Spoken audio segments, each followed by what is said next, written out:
메가스토리 라바입니다. 이번에 여러분들께 소개해드릴 차량은 토란토 스포츠 2016년형 2.2 모델인데요. 우리나라에서 독보적인 픽업 시장이죠. 그 시장에서 과연 토란토 스포츠는 픽업 트럭의 역할을 잘 해내고 있는지 한번 이야기해 보겠습니다. 가보실까요?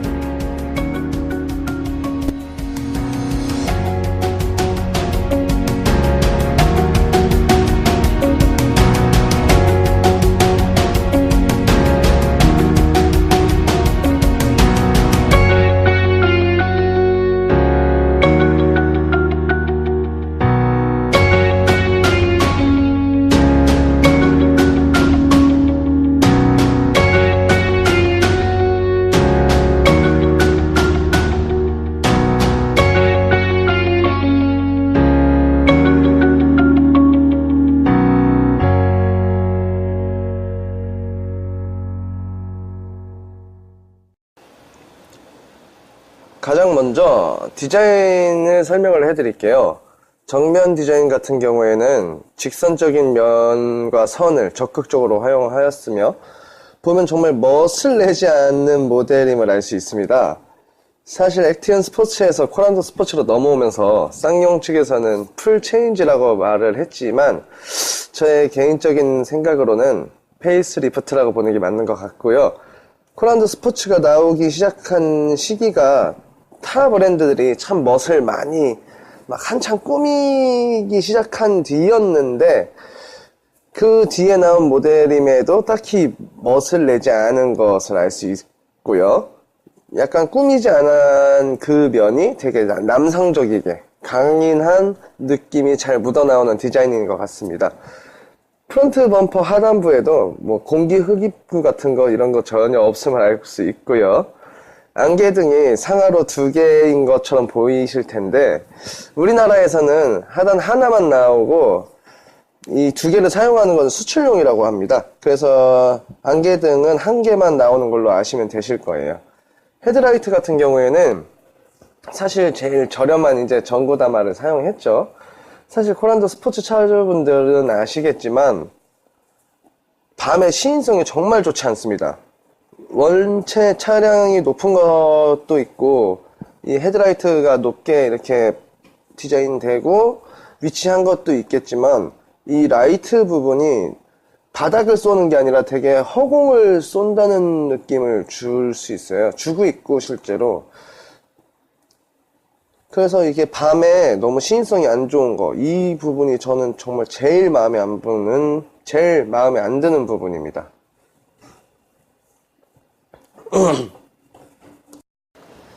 그리고 후면 디자인입니다. 사실 짐칸이라서 너무 멋을 내어서도 안 되고 짐을 싣고 내리기에 그냥 불편함 없어야 하고 또한 그냥 스크래치가 참 잘 나는 부분이에요. 여기는 특히나 짐차니까.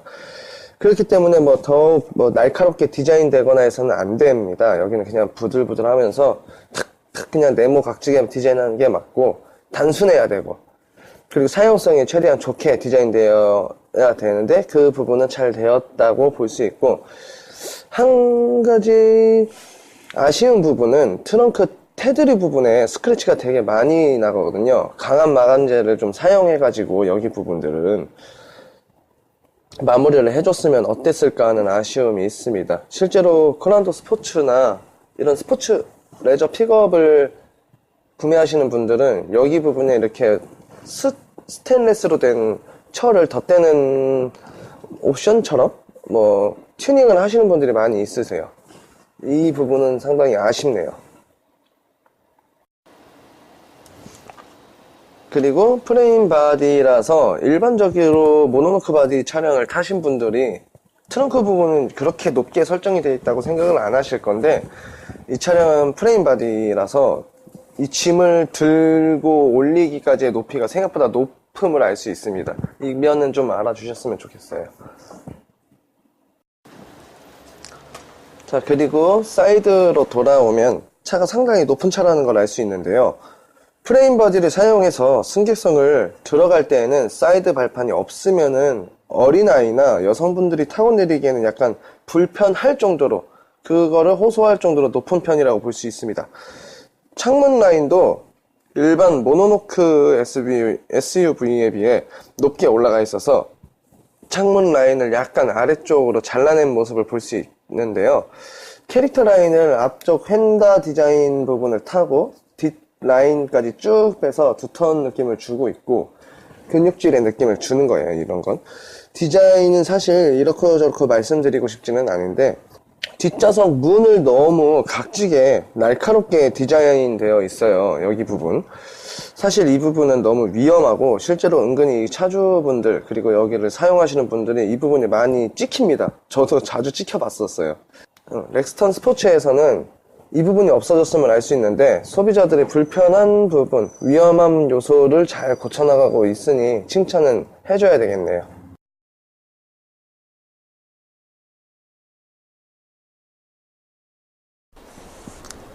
자, 실내 디자인으로 들어오는데요. 실내 같은 경우에는 현 차량의 가장 기본형의 통풍 패키지가 들어간 모델이에요. 저는 사실 이런 아날로그적인 실내를 되게 좋아합니다.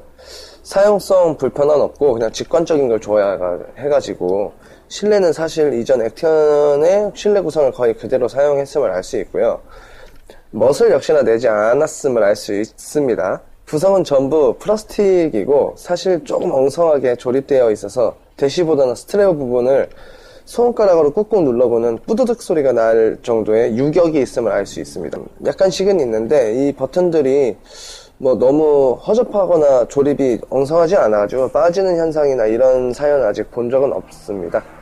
그리고 사용함에 있어서 가장 불편했던 점은 이 비상 깜빡이 등 위치인데요. 비상 깜빡이 등이 사실 쌍용차는 방향 지시 등이 레버에 위치가 되어 있어요. 버튼이 이게 정말 생각보다 되게 편하게 사용되거든요. 딱히 비상 깜빡이 등을 여기다가 위치를 해줘야 싶나 싶지만 여기에 있는 이유는 이제 조수석에 탄 사람도 위급 상황에서 눌러야 되기 때문인 거니까요. 뭐 당연히 있어야 되는데 개인적으로는 이 비상 깜빡이가 되게 위급 상황에 눌러야 되는 건데 운전자의 시야에서는 가려져서 보이지가 않습니다. 핸들에 가려져 가지고 이 점이 너무 아쉽고, 그리고 열선 통풍 시트 이 레버 같은 위치도 되게 너무 불편한 위치에 돼 있지 않나 사용하기에는. 이런 점을 좀 설명을 해드리고 싶네요. 심지어 이 레버 찾는 것도 생각보다는 어려워요. 운전 중에 이 레버를 찾는 게 생각보다 어렵더라고요.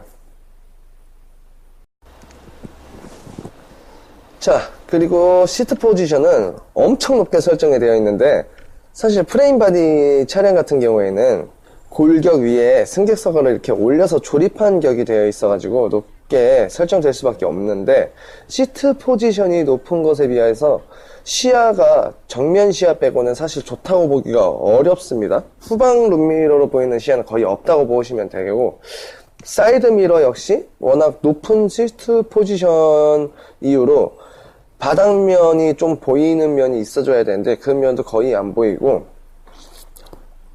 개인적으로는 사이드 미러를 위아래로 좀 더 크게 만들어 줘야 되지 않았나 싶은데 외형 디자인 좀 날렵하게 뽑기 위해서였었나요? 창문이 이렇게 좀 A필러가 누워 있어서 그런지 사이드 미러를 되게 좀 작게 만들어 놓은 부분이 있는데, 이 부분은 다른 외제 트럭 픽업이나 이런 프레임 바디 차량들 보면은 밑에 세컨드 미러를 달아주는 경우가 많거든요. 이 차도 좀 그 세컨드 미러를 달아줘야 하지 않았나 하는 아쉬움이 있습니다. 또 핸들 조정이 위아래로는 되는데 앞뒤로가 불가능하단 말이에요. 저 같은 경우에는 핸들을 되게 매우 가깝게 잡고 운전하는 스타일인데 핸들을 가깝게 설정하면은 무릎 부분이 대시보드 부분에 닿여가지고 너무 불편하고 이 다리 부분이 너무 좁고 답답하게 느껴지는 경우를 느끼실 수 있으십니다. 이 핸들도 앞뒤로 좀 조절이 되었었어야 하는 아쉬움이 있고, 대신 조수석 같은 경우에는 넓게 잘 되어 있어가지고 조수석 승객 같은 경우에는 불편함은 없겠네요. 뒷좌석의 부분은 그냥 사용 안 하시는 걸 추천드립니다. 너무 좁고 답답하고, 심지어 이렇게 답답한 뒷좌석에 송풍구 하나 없다는 게 너무 아쉽네요. 이 차량 가격이 그래도 2,500도 넘어가는 차량인데도 만약에 사용을 거의 못하는 뒷좌석 부분인데 그럼 시트라도 탈부착을 가능하게 해줘가지고 차라리 짐이라도 좀 짐칸으로 활용할 수 있게 해줬으면 하는 아쉬움이 남는 실내 구성이네요.